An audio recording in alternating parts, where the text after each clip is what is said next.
for the lesson. Okay, can you tell me, anybody, why it is that people get all dressed up for weddings? Have you ever seen a grown-up in your life put on a fancy dress or a fancy suit? You've seen it, you've nodded, maybe you've experienced it yourself. Why did they do that? Because it is a special day. That is so true. Okay, weddings are special days. That is a hint for the next question. Why do you think the church is all fancy right now? Look behind you. You have all the flowers. Yes, Emma, tell me. Because Jesus was born, and it is a special day. Because it is what time of the year? It's Christmas. But I thought Christmas was already over. Yeah, it is over? Okay. It may be no longer Christmasing outside. I noticed that the Walmart has moved on to New Year's and to Valentine's Day. But in the church, we get to party a little longer because when Jesus was born, it was what kind of day? A special day. So, does anybody know how many days we get to party for Christmas in the church? It has to do with the song. 12. Thank you. Excellent. While you may not be getting multiple birds, 5 golden rings, and other items, there are 12 days. So, the point of this story is that Christmas goes on a lot longer than you might think because it's a special time. So any day can be special now that God is with us. God made us and remained with us. So while any day can be special, today is an extra special day because it's one of the 12 days after Christmas. Now I'm going to ask you, I see some confusion, so if you have a question, let me know. Okay, so I'm going to ask you a question that I know you know the answer to, and it goes like this. On the count of 3, who loves you? 1, 2, 3. Jesus. Tiny but mighty crowd. Thank you.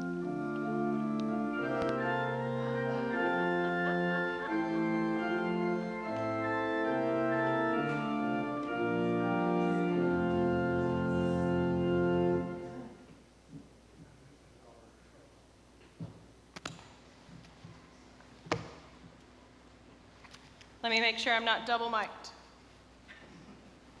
I found this on the web. No, you did not find that on the web. Leave me alone. It says, microphone not working? Let me help. In the name of the Father, and the Son, and the Holy Spirit, who is majesty, mercy, and mystery. Wow, my boss really did go out of town and leave me with some hard passages. I wonder if he plans it.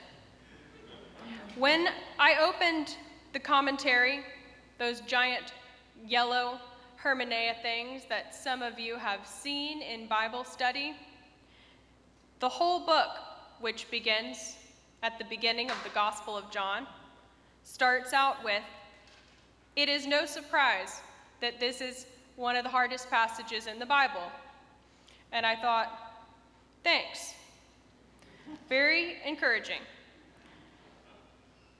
And the Word became flesh and dwelt among us. We are just going to do one sentence today because I'm not going to give you a lecture about the Trinity or about Greek prepositions because I lived through that one time already in seminary, and one time was too many for me.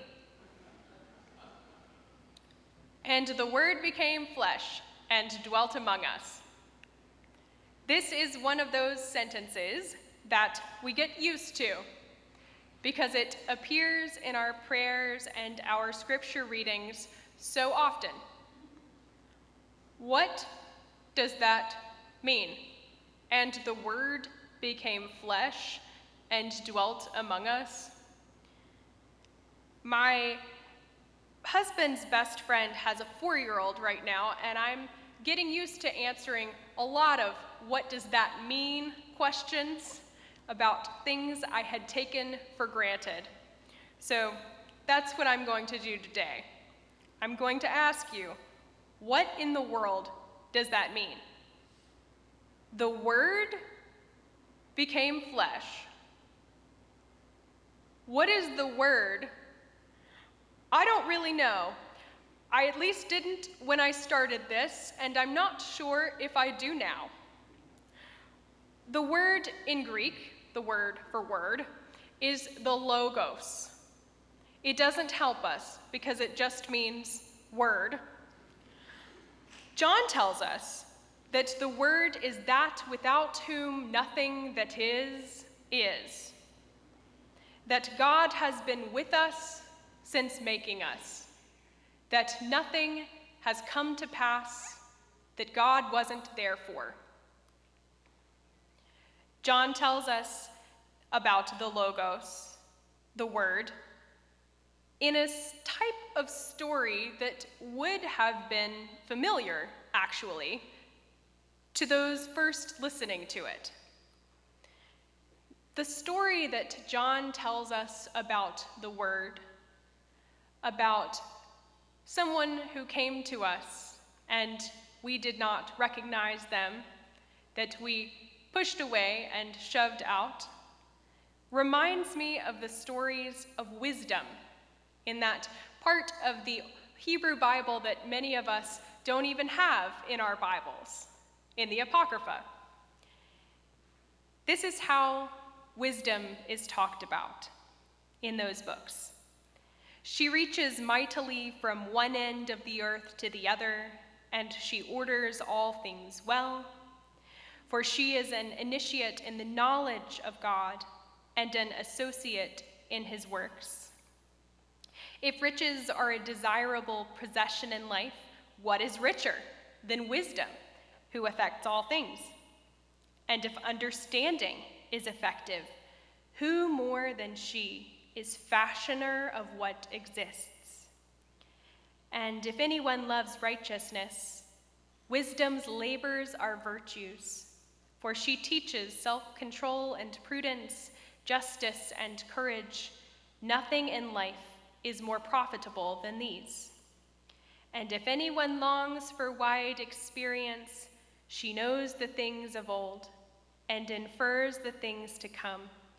She understands turns of speech and the solutions of riddles. She has foreknowledge of signs and wonders, and of the outcome of seasons and times. Sounds great. Sounds a lot like God. All of the rest of the stories are about how we don't listen to her. Man, that is familiar. How many times have I not recognized wisdom? Have I not recognized the Word, that of God which orders our very universe in my own life? How often have I looked at my neighbor, the very face of Christ, and said, no? Often. It's hard to recognize the Logos, to recognize Christ in our midst. It's even harder to put into words. Have you ever tried to describe how language itself works? Perhaps to a small child? It doesn't quite work. You have to talk about language using language, but every effort to get outside of language to describe language, it's like a fish trying to describe what it feels like to be in water. It's like me trying to get my iPad to stop talking to me. Sorry. Every effort to get outside of language to describe language has failed. I should know. I spent years of my life thinking about how philosophers in Vienna in the 20th century tried to systematize language into a system or describe language in a book, and I'm a priest now. So That's about how well that went. Imagine trying to get outside of language to understand language. That is how hard it is to describe God. That is how hard it is to describe the God that is the Word that dwelt among us. It's hard to get a hold of God when God is that which fills all things. So this is who God is. Our language breaks around describing God. In the Greek of this passage, and please don't worry, I was talked out of making this a syntax lesson. In the Greek of this passage, I can see the grammar start to break down. There's slippery verb tenses. Nobody can really tell if we're talking in the past or the present or neither. The light shines in the darkness. The darkness did not comprehend it. If I submitted that in a class in 4th grade, they would probably fail me. God cannot be described. The tenses vacillate unstably, words are left undefined, authors and editors visibly wrestle prepositions like Jacob wrestling with the angel. This is what it feels like to do theology. For talking about God is not just putting words on paper. It's also all the crying and frustration you have to do to get to any words at all. Maybe it's just me, but I don't think I'm alone in this. Anyone tasked to live out the gospel is themselves a theologian, has themselves wondered, what is God like? Maybe the writers of the gospel felt this way too, when they couldn't decide between past and present and just put both and called it good. And then we have that the Word became flesh. We've spent all this time on just the first word. There's still flesh left to go. The word used is sarx. It means flesh. It means meat. The Word became meat. This does not mean that God's soul or brain came down and animated a meat suit. It means that Jesus himself was meat in the way that we are. Jesus really did have a body that lives and breathes, but also a body that gets very uncomfortable. The saddest I've ever been was in the city of Nazareth in the Holy Lands. And that is mainly because I was so sweaty. Not all of the Holy Lands is pure desert. Nazareth can be rainy. It's by the coast. And I didn't realize humidity ever got thick enough to see it outside of Alabama. But when you're exhausted, sad, and sweaty, you really realize how much of being human is just being damp and uncomfortable and annoyed. I see some amens. Jesus lived that in occupied Bethlehem and in sweaty Nazareth. Jesus was born crying in the water of the womb, sobbed hot tears for his friend Lazarus, and died weeping from the wound in his side. Jesus knows what it's like to be not only human, but bodily human. And the Word became flesh and lived among us. That word for lived or dwelt reminds us again of those wisdom stories where wisdom makes camp among the people. Wisdom moves in with us. And if you've ever had a roommate, and I've had over 70 over the course of my life, you know what an adjustment it can be to move in with someone. And move in Jesus did, for Jesus did nothing halfway. Jesus was born of a Middle Eastern mother in what is now the Holy Lands, laboring far from her home in Nazareth. Jesus was born in a stable, likely not owned and operated by an evil innkeeper's wife and lots of mice. As neither John nor the gospel writers specify this, but as we all learned from the villain in the Christmas pageant last week, Jesus was born in a weird family, which I'm sure none of us have experienced this week, whose mobility and residency was 100% controlled by an occupying government led by a power-hungry tyrant with limited geographic power and endless will to use it, Herod. The hardest things that happened to people happened to Jesus. Both ordinary crises, like being sweaty and sad in Nazareth, and extraordinary crises, like ending up on the worst government watch list at the age of 0 years old when Herod decided to hunt him down.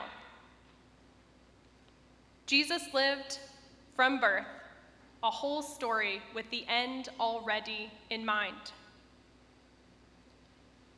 A great Christmas track I've been listening to is, "From the time you were born, there was a grave set for you," is the best line. It's called "With Death in Mind" by Ordinary Time. Jesus lived an extraordinary story. The Word made flesh, the human story with skin on its bones. Our world can never get around or outside or above the incarnation to describe it. I can never tell you the actual math of how Jesus became a person. Not because I'm bad at math, although I am, but because it doesn't work. You cannot word the world the whole way. But God can come to us, to our world, and has. In a garden, in a burning bush, in a stable with or without mice. What cannot be said can only be shown. It can only be done. That's why I'm so glad for the Bible, a book of stories, and the prayer book, a book of rituals, and the law some of my Jewish friends follow, and many of the holy traditions practiced by our Christian and Muslim cousins in faith around the world. Because when we can't word it, we can do it.